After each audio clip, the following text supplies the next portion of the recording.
Good morning, everyone. My name is Lisa Nason. I'm the statewide director of public policy for Project Opioid. We're delighted that you've joined us for this morning's webinar. I'm joined by our very special guest, Spence Fleiderer, who is the President, Chief Executive Officer of Central Care Mission, which is right here in the Central Florida area. We are so pleased that you've joined us. We're delighted to kick off our summer education series with this morning's topic. So welcome, everyone. And welcome, Spence. How are you this morning? Yes, delighted to have you. Very exciting. Tell me a little bit about your ministry. I know that part of what Central Care Mission does, and of course, you're located just a little bit west of downtown Orlando, Correct. Serving a population from 17 to 70. 18 to 70. Yeah. Whoever walks in the door, but you really are focused on transformational life care. Yeah. How does that go into practice? Well, we kind of started as a homeless transition housing. Yes. And I said, well, what's the cause of all this homelessness and people not having housing? Well, it was addiction. Yes. So I spent a lot of years focusing on addiction and helping people with addiction. I said, wait a minute, I'm still not dealing with the root. I'm dealing with kind of the symptoms. The effect. Yeah. Yes. And so I said, wait, I need to transition from like a rehabilitation center to a life skill center. And so what we really do is we teach the life skills. And so when someone has the life skills, then they can better deal with their addiction. We're just beginning to come out of COVID. Yeah. You, like everyone, of course, between the social distancing, lockdowns, I presume you've seen a significant disruption in the model. And we know the numbers. Right. We know the numbers. Now, the CDC is estimating between May of 2019, May of 2020, those are the latest stats, more than 81,000 overdose deaths in this nation. So, and that, of course, is the tip of the iceberg. Correct. The overdoses do not represent the full scope of addiction. Are you seeing people impact? Nor are deaths reported properly. You are 100. That number is extremely low. Talk a little bit about that. How the difference in how deaths are reported. So a study was done by a university up in the New England area. I'm not going to start quoting it, Sure. But you can Google it, where they actually backlogged all the deaths of people who were unknown or not properly reported in surrounding the opioid crisis and surrounding opioids, and they verified. So it depends upon how a medical examiner or maybe a physician reports it. And family. So something that may be categorized as heart attack, cardiac failure, in fact, asphyxia. Could be. There you go. Yep. So you're right. Those numbers, we should remember, they are underreported. So if you have 500,000 people dying from COVID-19 in a short period of time, you have that equal amount over a few years dying from opioids. Those statistics that we do know, the people that you are working with, root causes, despair, isolation, lack of hope about their future. So your work there really focuses on the heart and soul of the person to get them healthy, happy, and whole. Yeah. Do you want me to talk about that a little bit? I'd love to hear a bit. So, I know we have your 5 points to go through. That's all right. And we're about to get through that. But yes, thank you. Yep. So maybe let's jump into this part, and then we'll return to some of the emotional and the things that you just brought up. That's outstanding. Okay. And let me tell you just a little bit about myself. Again, my name is Lisa Nason. I serve as the statewide director of public policy, and I have worked with this team on and off for a couple of years, and our focus is transforming the community care model to involve key sectors that maybe they have not previously been involved. That is faith, philanthropy, business. We know there's a whole host from government, our criminal justice system, education, healthcare, frontline providers who are there. But when you think of it, is the business community really involved with addiction? They have not really been. Now our goal is to get them focused. Yep. Project Opioid is a statewide organization. We were founded in 2018. Excuse me, please. Let me, there we go. Oh, and here we just talked about COVID-19 having created the greatest mental health, substance abuse, and overdose crisis. As we said, the CDC numbers barely touch the surface. We all know firsthand how significant this crisis is.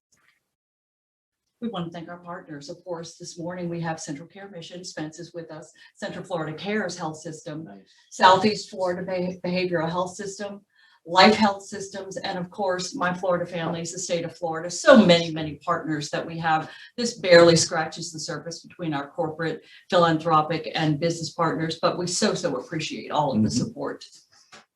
Folks, we've got a series of 9 summer webinars. This is number 1. We're just kicking this off. So on our website, which is www.projectopioid.org, you will see, I believe it's under the resources tab, you will see the 9 webinars there. They'll also be posted so you can view them later, but join us. It'll be a great addition to your summer calendar, really broaden your horizons, pick up a little information, and be able to share with your community, both online. We'll be taking questions later. So we're season 1, episode 1. We are season 1, episode 1 here in our new studio in downtown Orlando. Our focus today: how leaders can heal communities by targeting 5 key areas. We're so excited about your presentation. We've heard a little bit about Central Care Mission. We've talked a little bit about Project Opioid. By the way, let me mention, we are actually in 6 areas of the state. We're here in Orlando. Right. We're also in Fort Lauderdale, West Palm, Miami-Dade, Tampa, Jacksonville. So we have It's a statewide initiative. And we have engaged communities engaged groups in every one of those communities, as well as in Tallahassee with our elected and statewide leaders. So we really have momentum going. Getting our faith and business communities involved is really going to transform how communities look at this crisis. Would you like to go ahead and, Spence, give us an idea of your presentation, and I'll let you go ahead and take it away. Sure. So thank you so much, Lisa. As we kind of talk about this issue, I think I want to lay a little bit of groundwork for you that at the heart of all addiction is the desire to deal with pain, whether that's emotional pain or physical pain, psychological pain, and trauma. And so before we kind of get into that, I want to just put a face on both a failure and a success, or a tragedy, I should say, and success. So I want to tell you about a young kid named A. I'm going to call him A. And A was raised by parents who would not let him out of the house. When he went to school, he had to come back from school. He wasn't allowed to go to football games. He wasn't allowed to go do any socialization. And they kept him all summer long. He and his brother isolated, and he became socially stunted. He became socially awkward. And then, of course, when he graduated from high school, which he did, his life was kind of a wreck socially, emotionally. And so what happened is then, in order to cope with how uncomfortable he felt and the pain of that isolation, he began to use opioids. Actually, he began to use prescription drugs from his parents.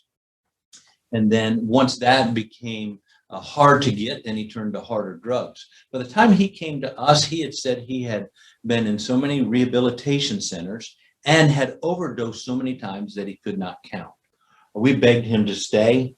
We begged him not to go. We begged him to continue to go through the program, and we would help him deal with these issues. He did not, and he made it a little bit of he made it about maybe a year, and then last year about this time he overdosed and he passed. And he is a young kid. He was smart. He really funny. Just loved people. But when we are talking about people overdosing and dying, we're talking about real people, people's children, people's fathers, people's brothers, people's sisters, people's mothers. We're talking about real people that leaves this path of destruction in the wake of their addiction and in their death. Let me tell you a success story. A guy named, we're going to call him P. P traveled with his mother as she was a single parent all over the United States, transient, really hard upbringing in parts of Chicago, parts of Los Angeles. You can imagine those things that he went through. And by the time he came to Central Care Mission, he was completely shut down emotionally. He trusted nobody. He was completely isolated. He was incredibly angry. He had this aggression to him. And as he went through the program, what we watched is got to the heart of this young man, and he began to soften. And we began to touch the places of pain that he had, that he was trying to anesthetize with his opioid use. And so He's graduating from the program. He went to a community college here in town, Valencia, really a nationally known college. He got certification. His employer paid him to go. They paid him not only to go to school, but they paid him an hourly wage to go to school. He's got a car. He has a savings. This weekend, for the first time now that the pandemic is over, he's seeing his kids. He got his driver's license back, paid $4,500 worth of driver's license fees, put his life back together. So I'm telling you a story of a tragedy, but of a success, so that when I explain Central Care Mission to you and how it works, then you can begin to put the pieces together that these are real people whose lives are being transformed. Before we jump into the presentation, as I go through this and tell you what we do, what I want you to think about is how you can apply this to your business, how you can apply this on the job, how you can apply this to the people if you're a manager, or if you're a business owner, or even if you're a parent, and if you're out there by chance and you're have a substance abuse disorder. Maybe you can think about, wow, do I need this? Thank you. So Central Care Mission is a life skills community center. And what we do is we don't focus necessarily on all the addiction issues. We focus on how to put your entire life together. We don't ignore, nor do we neglect the addiction issue, but that's only a small component. If you change a man's heart, you change a man. And this is a hard issue. If you change a man, you'll change his marriage. If you change his marriage, you'll change his family and his relationships. And if you change relationships, you'll change the community. And so by the community, that could be your workplace, that can be your home, that can be your friendships, certainly your primary relationships. One of the key questions, if you are struggling yourself with substance abuse, or if you're trying to help someone, if you're a parent trying to help someone, or a business owner, is you really do have to ask this question to determine how involved you want to get with someone who is struggling with this issue. And you have to ask yourself, am I this person if I'm using?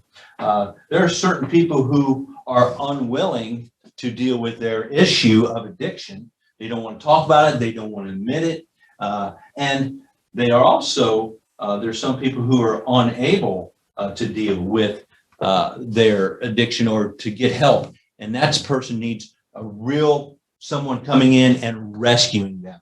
Some people are willing to get help, but they don't know where to turn to. Some people are willing and they're also able to do self-care. That might be a person at your work who's not really out on the street. They're semi-functional. And then there's people who are unwilling and unable. So I think you have to ask yourself the question, what kind of person am I dealing with? The most difficult person is a person who's unwilling and unable. And the easiest person to help is a person who is willing and able. And so that's who you want to, and these are the questions that determine the level of involvement. So how do we measure success at Central Care Mission? Business people come in all the time, donors come in all the time, political people come in all the time, community leaders, and when they hear what we do and stuff, I get into the presentation, and what they want to do is they want to jump past what I'm saying, and real quickly they want to say, well, how do you measure success? And my question during the Socratic dialogue is, well, how would you measure success if you were running a life skills center for those who are addicted to substances? And everybody says, well, are they clean and sober? And I don't know any better words. Those seem to be a little bit, people get offended by those words. But I don't know better words to use. Are you clean from drugs? Are you sober from alcohol? It's just no offense given. I hope no offense taken. But how do we measure success? Well, we measure success by our 6 pillars. And there's a 6th one will come up at the end. There's 5 here now. The first one obviously is clean and sober. But that's not the only thing. So if all you ever deal with a person is you're an addict, you're an alcoholic, you have this problem, or you are a problem, or I have been a problem, or I'm never going to change, I'm never going to change. So I'm never going to change. So what happens there is, what we want to do is we want to acknowledge your substance abuse, but there's all these other problems that surround, that are a cause of your abuse, and there are also these issues that also create your abuse. So if what needs to happen is, this key word is stability. And so when you come to Central Care Mission, what we do is we help you get stable employment. We detox you. We help you mentally and emotionally calm down. You're no longer on the substance. And now you have a little bit of clarity. The clouds are out. You're not dope sick. You're not detoxing anymore. And we help you get a job. And what we do, the reason we do that is because we want you to own your life. We want you to own your own responsibility, not your mom, not your dad, not your grandparents, not your wife, not your girlfriend, not your children. We want you to begin to own your life. And one of the best ways to do that is to get stable employment. And we help people do that.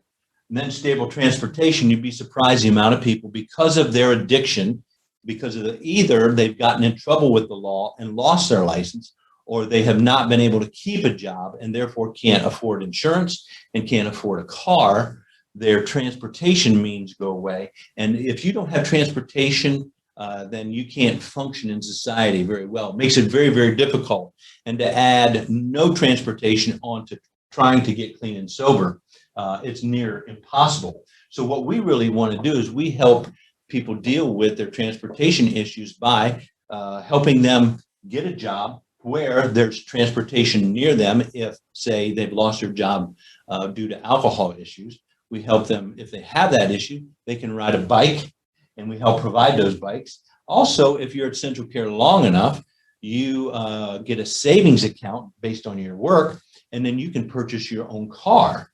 And you can, in fact, everyone who graduates from Central Care Mission that can drive usually ends up purchasing their own car, because you want to be able to tell your employer, and an employer wants to know, can you be there on time?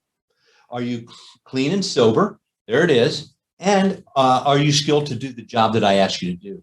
And so we work with employers to answer those three questions. And it's yes, yes, yes. Employment and transportation, and then stable housing. If you are addicted long enough, you will lose everything. You might not be there yet. Someone at your job might not be there yet. They might go for a year using what we would say recreationally or functionally. But as things begin to unravel, spouses, they tell their spouses, this is enough, you're out of the house. And so, or they just lose the house because they've lost a job and can't pay their mortgage, or they can't pay their rent. And things really begin to fall apart at the housing level. And so what we do is we provide, you can come to Central Care Mission and stay a year. In fact, we encourage you to stay a year or more. And what happens is you come and you live on campus with us. We drive you until you get your transportation. We drive you to and from work. We help you get a job. Those jobs that we get are not day labor jobs, because day labor jobs are full of everybody else from the street who's using. We get you jobs through temp agencies, and also through local business leaders and businesses. They hire our guys because they know we can get them there clean, sober, on time, and skilled in what they've asked.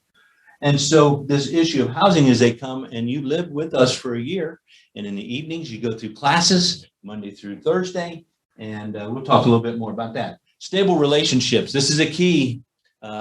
When you are trying to recover, or your son is trying to recover, or your spouse, money and women are the issues. Money and women will take guys out, and I keep talking about guys. We're a men's residential center, and so that's who we serve. And so what we really work hard at doing is saying, now you have to make a list of all the relationships you're involved in, and we have to determine which ones of those things are going to lead to your recovery and which ones of those are going to lead to your destruction and your continued use. And so we begin to help them weed out those toxic relationships, very painful, There's incredible emotional attachments. And the key to that is now you're learning how to suffer properly when you begin to eliminate these relationships that are toxic. There's pain. And how we normally deal with pain as an addict is we use substances. And now they're learning how to engage with emotional pain, relational pain, loss, grief, despair, and these type of things. And then the last pillar is just coming unglued from yourself and giving back to the community and volunteering. So this is how we define success. It is comprehensive. There is nothing easy about this. And if you're not a person who is struggling with addiction or substance abuse, you know that to not have an addiction in your life, whether it's a food addiction or a TV addiction or something else, to be stable in your employment, to have stable transportation, have a stable place to live, that your relationships are healthy and going well, and you're volunteering and giving away. That's a difficult thing for a normal person. But a person who is kind of struggling, these are the things we put together. Now watch how this works. At least I want to show you this. And this is so fascinating. Go ahead. Just before you move on to your next point, I want to strike while the iron is hot. Go. Businesses who are watching. Yes. Right off the bat, 3 ways they can help advocate. Number 1, they can help with places of employment. Correct. If people need temporary or skilled workers, they can work with the Central Care Mission to offer employment. Correct. Number 2 and 3, housing and transportation. We know this community is one of the most desired destinations in the United States. Yep. We are the number 3 and growing state in population, and Central Florida tops all population growth metrics and statistics. Yep. So as people go about just their regular business activities, they can let our leaders know transportation and affordable housing are so key to the stability of our entire region, Correct. but especially those struggling for recovery. Correct. Let's keep that in mind, folks. Employment opportunities and being an advocate in a very holistic sense. Correct. For these infrastructures, because as you say, while those there are many who do not face a transportation or a housing problem, but for those who do, it's almost insurmountable. And this is where the community can come together to really help. Yeah. I'll let you continue. Thank you for letting me interject. So with transportation, what we do is we help them get in touch with the courts and with the driver's license agency, and they pay all their courts and fines and fees and get their license back. It can be quite a maze if you're not able to thread all those details. It's next to impossible if you're using. 100%. Yeah. I would completely agree. Yeah, I'll let you continue. No, you're okay. You're good. This is great. So here's the issue, everybody. Is if all you do is focus on clean and sober for 30 or 60 days and you think everything is going good, but the rest of your life is unstable and going bad, as soon as you enter back into the chaos of your former life, then it's not going to work, because you're going to then immediately go back to coping in the wrong ways by using substances. But if you put the rest of your life together as you are clean and sober, then you learn all the coping skills. You learn the skills of how to put your life together. And so how do we get here? If you walk in with everything you own in a Target bag, and people do often, how do you get to this point, this stability and this kind of place in your life within a year to 18 months? So what we do is we begin to teach how that happens. And what we do is we teach the life skills. We teach a spiritual life skill. We teach the physical, the emotional, the financial, and the vocational. And I'll walk you down quickly through those. The spiritual life skill is simply saying, hey, there's meaning and purpose in life. There's desperation, futility, hopelessness, and despair are not the things that need to govern your life. But if you will begin to deal with your spiritual life, your heart and your soul, and begin to dig down in there and connect with people and maybe with the God of all creation, then there all of a sudden, now I'm not alone and I find myself incredibly loved. The physical life skill. What we do there is everybody exercises 3 to 4 times a week at Central Care Mission, 3 times a week. for at least 35 minutes with their heart rate above 65%. What that does is that resets all of the endorphins in their body. That gets them, their body starts to shed all the toxins of their use. We help. The next thing we do is we feed them right, and we feed them well, and we do portion control. So what we do is we want their body to, people come in, addicts come in usually two ways. Either they're significantly overweight and on the verge of they're pre-diabetic or diabetic, or two, they're completely emaciated and they're very thin. And so what we want to do is we want to put them together physically. We also help them with their medicines and get their medicines. Many people come in and they're on the wrong medicines because they've been quickly diagnosed at maybe some places that aren't paying attention, or they aren't getting the proper medication, and then we help them get the proper medication. So that's a big deal. The physical body, repairing that. We looked at guys that were in our final phase the other day, and all of them, none of them were overweight, none of them were underweight. All of them had significant muscle mass, not ridiculous, and they had a good cardiovascular base. Our emotional life skill, that's where we deal with, you have to deal with anxiety and depression. You have to deal with the causes. So here's the issue with negative emotions. If you look at the brain of a person who's experiencing negative emotions, it's in the anterior insula, just a place in the brain. That's where those negative emotions are housed. That's where you experience them. That's where they register when you do brain imaging. If you cut your finger off or your arm, a little drastic, it registers at the exact same place as the exact same pain, as if someone betrayed you or if you were socially isolated. So these things are incredibly painful. And what we do is we say, now let's go back and let's start to find out, where is the source of your anxiety? Where's the source of your depression? What things led to the trauma in your life? And let's go back and let's begin to unpack those things so that you can understand that what you were doing when you started to use a substance is you were trying to drown out and cope with those things. This is why a person, let's just say a person who's fully functional, let's pick a lady, she works, she's in middle management, she's successful, she's got a husband, he's got a great job, they got a car, a couple kids, they're in middle school, she goes to the dentist gives her 30 days of Oxycontin, and she takes one and for the tooth that she had pulled and takes another and everything. And the 3 days are over that the doctor says, hey, take these for a couple of days till the pain goes away. But what she also noticed while she was taking Oxycontin for the pain of a pulled tooth is that, man, these underlying and hidden and deep wounds, I don't feel those. In fact, I feel pretty good.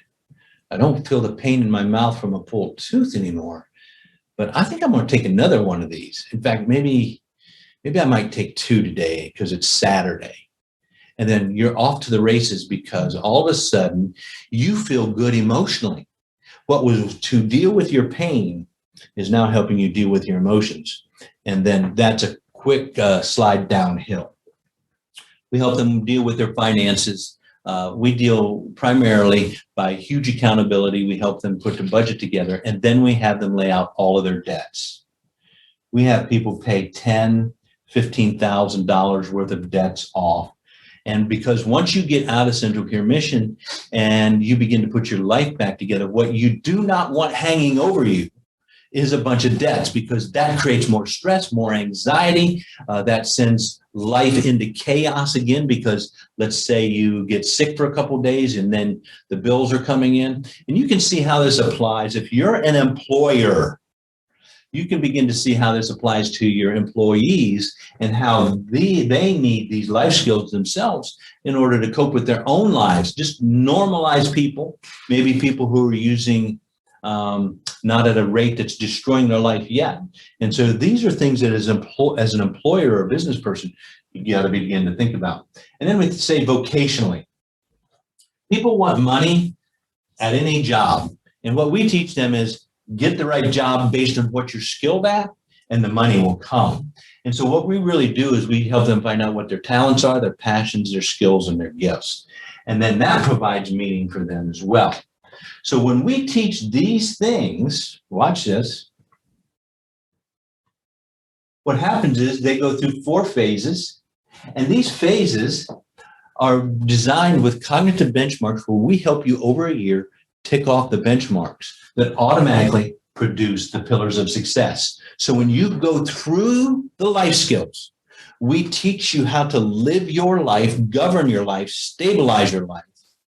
And then we give you specific things to accomplish.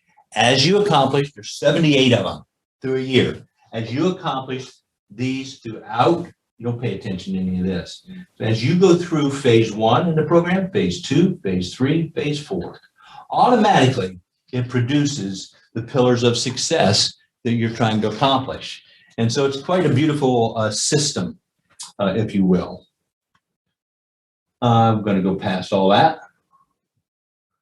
I dealt with that too. So I'm wondering, let's talk just a minute about if you're out there and you're using. Yep, thank you. If you're out there and you're struggling with this, and you think I've messed up, I've done it, I've overdosed, I can't think carefully, I can't think clearly, I have no skills, I just feel really lost in my brain. I can't even find my own thoughts. I'm having a hard time putting them together. I can't remember things. I can't have any continuity in my thoughts. I've messed my brain up. And the traditional teaching is once you mess your brain up, it's done. It's not true. Science talks about neuroplasticity, and we are radically dedicated to neuroplasticity. And this is what this is. And don't stop listening if you're using out there. Neuroplasticity says for your brain, there is hope, that it doesn't have to be damaged, that it actually can be changed and healed. And the plastic part is it can bend and mold and be malleable. And what we take is people who come in. I've had people who come in, they can't talk for 3 weeks, or they can't function, they can't hold a conversation. And we say, he's still coming out of it. If you were to talk to that person a year later, and they look at themselves, they say, I can't believe I've changed so much. And here's how that transformation takes place is through plasticity of the brain. Do you have a question you want to jump in? Well, I think it's remarkable to think about the true neurological differences of someone who is in active addiction, correct, using, and someone who is in recovery. Correct. Who, and wherever they are within the 5 pillars, just even starting that path to brain healing. Right. We know the science tells us, as you say, Correct. The body is remarkable at healing itself. The brain is remarkable. So moving from active addiction to being in recovery is really a continuum, it sounds like. It but is. As you say, there is a tremendous path to be followed there. So we'll go down through these and you'll see yes. how they all apply to the program.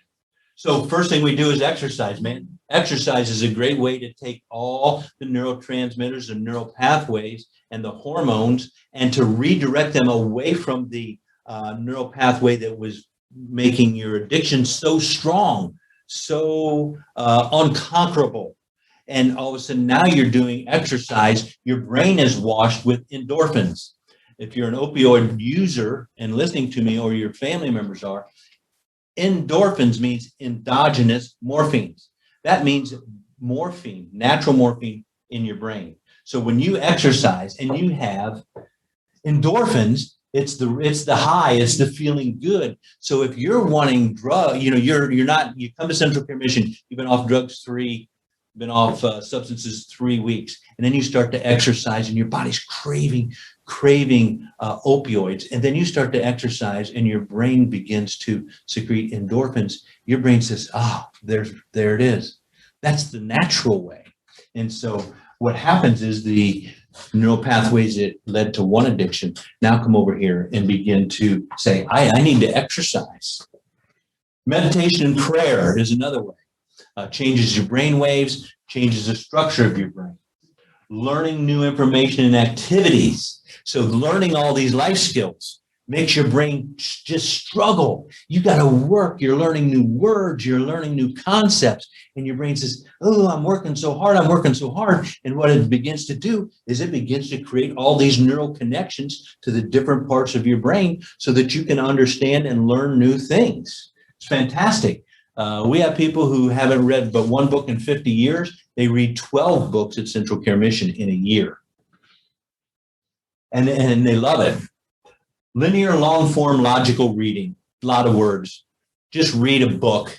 Read a book. That's what it means. And how that is so key is it makes you follow the logic of what that person's saying, whether it's fiction or nonfiction. It makes you follow the logic of a story, and your brain is searching for all the connections of what you're learning, and it's rewiring itself. Long form writing.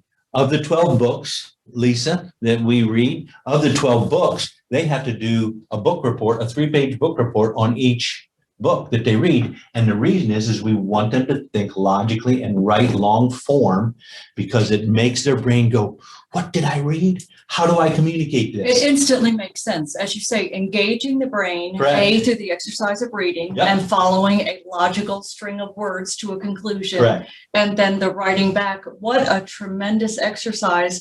And as we know, brain training, brain exercise, whether someone is just aging naturally, Right. or again, those in recovery, Right. very, very sound practice. Right. Tremendous. It would do healthy social interaction. Mhm. Just so what, you've heard this how many times? Just a smile Oh, yes. moves all the muscles in your brain or in your face, but those send a signal to your brain to send endorphins into your brain, to send oxytocin into your brain, the good chemicals in your brain, and you actually feel better by just smiling. Someone says to me, why do you smile all the time? I said, because I feel good smiling. Crying doesn't feel so good, neither does frowning. Right? Healthy interaction. 100%. I presume there are many, many paths to being in recovery. Mm-hmm. I presume Central Care Mission isn't for everyone, No. but you have a tremendous track record of success Yeah. with those who have gone through the program. For those who've gone through the There are program. those who have gone through, and again, as I say, the grid you showed, who is willing, unwilling, who is That's able, correct. unable. Everyone is not at the same place. No. Those in active addiction may not even be ready to take the first steps, Right. but for those who are ready, Yeah. I absolutely see the beauty and the elegance in this Great. approach. Very, very holistic, tremendous. You want to open it up for questions? Well, we or do anything? have a few questions. Yes, if we can, I'll go ahead.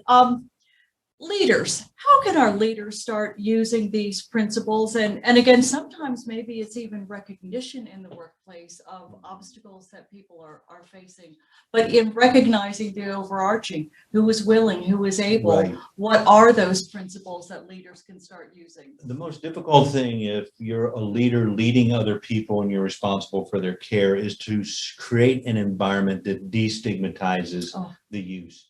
You have, as a leader, you have to provide a safe place that someone feels like they're not going to be shamed, that there's going to be confidentiality, that they're not going to lose their job, and that someone's going to walk with them through that. Fantastic. And so then you create this culture, and this can happen this needs to happen from the top down, where empathy, where the people, your employees who might be closet users, you tell them about your own personal pain. And then they begin to say, oh, daggone, now, if I go to him and tell him why I'm struggling, then he might understand. Yes. The other thing that leaders can do, and this is a little more risky, but as Brene Brown says, vulnerability is the way to leadership, correct? There we go.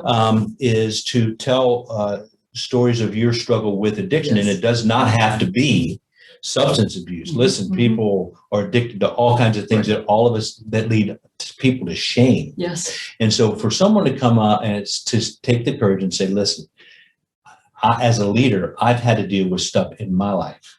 And what that does is is help them connect. And it's not going to be a seamless path. No. The growth to personal attainment of achievement, it comes with obstacles, faults and failings, mistakes along the way. So you're exactly right. I love the idea, creating an environment where people aren't shamed. And we seem to have, we accept readily that the physical body is weak. If someone has a broken leg, if someone has an ailment, we understand that in the workplace. We have been less accepting of emotional and behavioral, but you're exactly right. That can start from the top down. Right. It can start from the top down, knowing this isn't going to be a seamless path. and that the organization is with, and by the way, I would think that would almost be a smart move for business leaders these days. We know how difficult it is to attract and retain employees. Yes. Invest in those employees Correct. and their health. And so one thing I would say to business leaders is what we're doing at Central Care Mission can be done in the business place. I have business leaders Right. come once every month, and I'll teach one of the classes for about 20 minutes before we meet with all the guys in mentoring. Right. And you have the new business leader who comes in, and I'll teach on just emotional trauma. Sure. Or I'll teach on the life skills. And here's what they do. They'll say, here's what they do. They say, my kids need this, Oh, wow. these life skills, Wow. Right. spiritual, physical, they need all this. Right. And then someone else will chime in and say, we need this. Right. And so I think what business leaders and just leaders in general need to know that the cultural atmosphere that they need to create at work is a culture of transformation and possibility. Well said. Transformation. And it is very easy Mhm. to get into day-to-day habits, and these can fall by the wayside. Correct. We're all busy. Correct. We're all busy. We've got homes to care for, families to care for, work to do. Right. We get busy going through it. You really can, without a purposeful focus on whatever your system of support and belief is. But you're exactly right. I'll bet they say we need this as much as your residents need this. And can business owners create an environment Right. where your private life and your work life are not at odds in vying for time? What happens at lunches? Do you provide places for them to do physical Right. activities? Right. What kind of food is served? Whether it's a in the group like ride, workplace? right? What are their There's all opportunities kinds of for fresh, healthy nutrition? yeah, Right. That's yep. And fantastic. the emotional health of the leader flows down to the emotional health of the company. I want to get back to, we do have a few questions coming in. We've answered a couple as we've gone on. I'll get us back on with our slides who are here at our questions. Thank you so much. Do you see overall, and again, you've seen a bigger population than probably any of us ever will. Do you see mental health issues as a big driver of those who are in active addiction or those who are suffering? Are the mental health issues a foundational concern? There's no question about it. No question about it. We do a class called I Ain't Your Mama. Oh, okay. And so basically the idea is that when you begin to use, you begin to look for other people to care for you. Oh. And you begin to make other people responsible for your life. Well, we learn this, people who've been traumatized as a child or in their middle school or even college or high school, they become emotionally stunted. Mhm. And what happens is we have to go back and we say, look, at this point, you stopped growing up. Mhm. And your mom she might have left in a divorce, or she might have been the person of an abuser, or your parents, somebody traumatized you. And then you went looking for the love and the care and the safety anywhere you could find it. Mhm. Middle school, your first girlfriend. High school, your real girlfriend. Then you go looking for dysfunctional women. Well, and whatever the relationship, men, women, exactly. So what happens is someone who is not healthy for you as Correct. an individual. So what happens is you're trying to fill the void of all these damaged emotions. And you also spoke earlier about those who are either misdiagnosed or clinically Correct. under or mistreated. Correct. And you're exactly right. The opportunity for a clinician to really dive deep with some folks when it's just a parade of patients, the system, it is not built. So watch It is how, not built for a deep dive. So how- that's a tremendous thing Right. that's included in your program. watch how this works. Mhm. This is how it works. Some people need 30, 60 days in a rehabilitation center just to kind of come unglued from the substance. But you got to go take the next step and put your life together. People say, you expect me to come to your program for a year? I said, well, wait a minute. If it takes you 5 years to get lost in the woods and you realize you're lost, you just don't get out the next day. Now watch. So what happens is when someone is with us over that year, the first time they have a problem, I say, oh, wow, I didn't see that, but now I see it and we're going to deal with it. 2 months later, they have the problem again, only it's different and it's more. As you say, the path to achievement is not That's right. seamless. People will continue to have So problems. now I start to see this person. Now at about 9 months, because they know they're going to get out and they're scared to death, this stuff starts to bubble up, these things that we saw. And then all of a sudden it's just like clockwork. I can say, Lisa, this is the thing that is sabotaged and wrecked your life. It is not the opioid. It is not the alcohol. It is not the benzos. It's not the cocaine. It is the pain in your life. It's how you've coped with it. And you're doing it right now. If you'll let us get in touch with those places and deal with them, you'll never use again.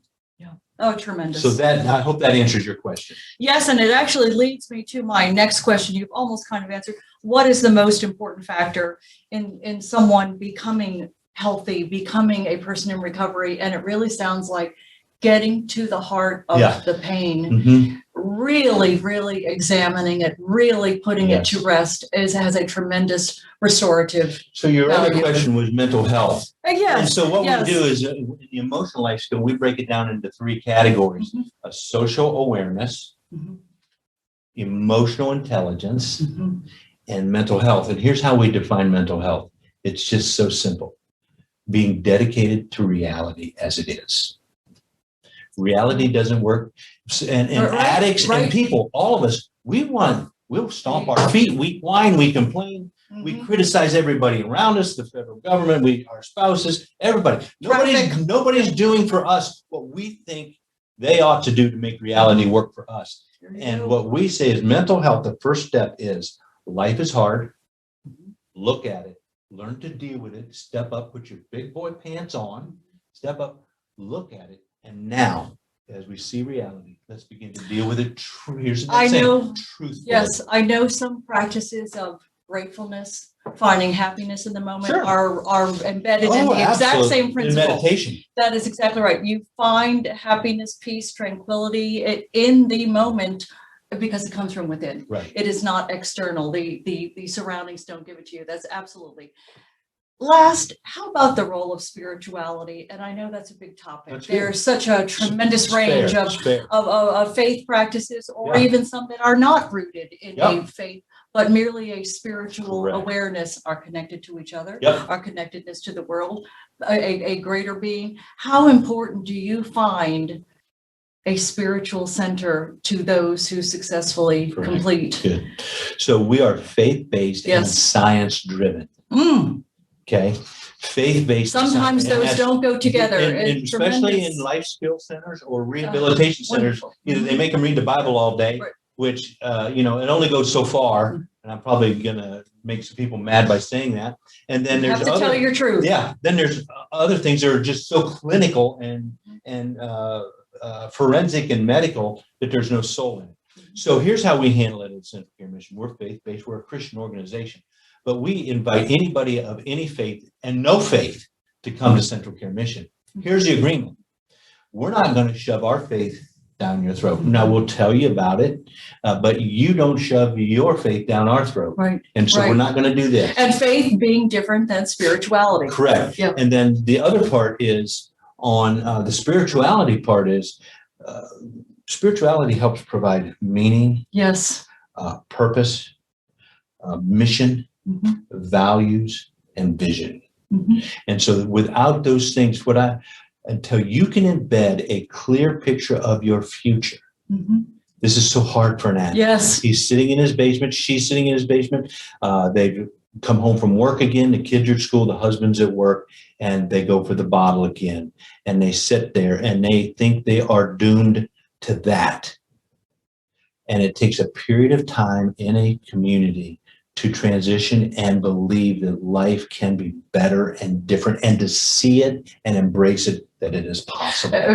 I love the words you said. As you say, for each of us individually to have a vision of what our life can be, what our mission can be, to help it, that's tremendous. And then the one other thing that I would say that's so important, and for some people don't care, but for those who care, God is not there. If they believe in God, it's important for them to know He's not their enemy, that He absolutely loves them and likes who He's creating them to be. And so people can like themselves. That's correct. People can like themselves, again, no matter what. No shame, they can let it go. Exactly. No stigma. We have covered so many things. I want to talk a little bit more about Central Care Mission for for those who want to become involved, Yeah. absolutely mesmerized about the thought of reading and writing. Do you have an on-site library? Do you need books? Do you partner? I presume you maybe even library cards. What we don't need is any book, because we get a lot of books that are, the Dean Koontz's. Sure. What we need books on the life skills. Sure. And there they are. I don't need to really label them all again. We don't need a lot of fiction books. And, we do read good fiction. Sure. So, we have a library. It's bigger than this wall. It's probably close to me. Do you utilize volunteers? We do. Mentors Night is the best way. That's right. For business, that's for right off the bat businessmen to come.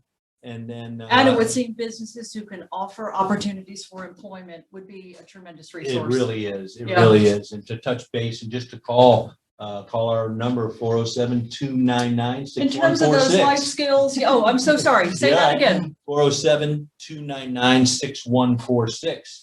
And just call and it'll direct you to the right people to talk to about it. And just say, hey, I heard the webinar that Spencer's on. I'm an employer. I'd like to talk to the person who helps employ people. We all know, we remember our 8th grade math teacher telling us one day you'll use this algebra. Well, regardless, I presume you've got a lot of folks who come through the door who have pretty remedial skills. Can you use tutoring assistance ever in the form of reading, basic mathematics? And again, I don't want to. No, you're all right. Yeah. So here's how the day of a life goes in Central Care Mission. These guys come in, they get up pretty early in the morning. We all do. I get up. I was up at 4:30. So we get up early, 6 o'clock. They're getting ready to go to work. They ride the van, they go to work. Then they're back by 4:35. They got to shower up a little bit. We eat at 6. At 6:30, we do chores. Now that's a long day, but we have long days too. See. But then they physical activity element of this already is very, very impressive. That, as you say, that is a long day. And then the classes start. And then the classes start. And so it's your on-site staff who really is responsible for that curriculum. Yeah. And so one of the strengths of Central Care Mission is how well we do. One of the weaknesses is that it's kind of a closed box with people coming in. If you're a good teacher and you have curriculum and stuff, I have teachers that I use. We would love to talk with them about that. Oh, that's nice. If you love bicycle riding and sports activities, we have that on the weekends. We do volleyball. We go to the beach. We just went to we went to Ocala National Forest this past Saturday. So that's another way. Is if you're like a physically active person, you say, getting those life skills. We have a basketball court, a professional volleyball court. We have 20 mountain bikes. And we got a really, really nice weightlifting pile. So it's all there for the physical activities. One last thing I want folks to know about your personal mission. On Sundays, you actually hosted a faith community. Now, I think summer times, and especially this, our first summer post-COVID, people are bursting at the seams to get out with friends and family. But on Sundays, you offer another personal ministry. Yeah, so beginning again in October, the first weekend in October, first Sunday at 6:30 in the morning, our hope is we'll start again post-pandemic to do what's called Good News Breakfast downtown. Good News Breakfast. Good News Breakfast. Oh, I like that. Downtown. Pre-COVID, we had about 150 to 200 homeless come every Sunday morning at 6:30 in the morning. For 20 years. What a ministry. We feed them an entire meal. I mean, we call it the Denny's Grand Slam. It's oatmeal, coffee, milk, pancakes, potatoes, eggs, and sausage. And they don't walk through a line. We serve them. They come in, sit down, and we serve them as if they were in a restaurant. What fellowship. So that is starting, I think, the 2nd or 3rd of October again. Yeah, that is wonderful. I know we're going to get everybody out just a few minutes early. Any other questions? We're going to let everyone get out a few minutes early. We want to once again thank our sponsors. We couldn't do this work without community leaders, whether it is at Project Opioid with our partners. I know you rely so much upon partners, but once again, Project Opioid, we are a statewide organization. We're located here in Central Florida, but also in the Tampa area, Fort Lauderdale, West Palm, Miami-Dade, and Jacksonville. These regional efforts are transforming how communities look at how they can care for those who are vulnerable. It is not just the job of a social service or a government or law enforcement to care. It is the job of the community. Entire community. It can be difficult, especially for business and faith, to know how do I become a part of that? So through Project Opioid and the collaborative community model, that is really what we're trying to strive to hit. So again, we want to thank you for your partnership with Central Florida Cares Health System, Southeast Florida Behavioral Health Network, the LSF Health Systems, and also, of course, Florida Department of Children and Families, myflorida.com, and so many, many partners. We thank each of you for joining with us today. As you continue your journey, you will think about how you can become part of a community of care. Once again, remember our website, www.projectopioid.org. And on the resources page, we've got 8 more seminars coming, the educational series seminars, webinars coming this summer. Join us for them. Give yourself a break.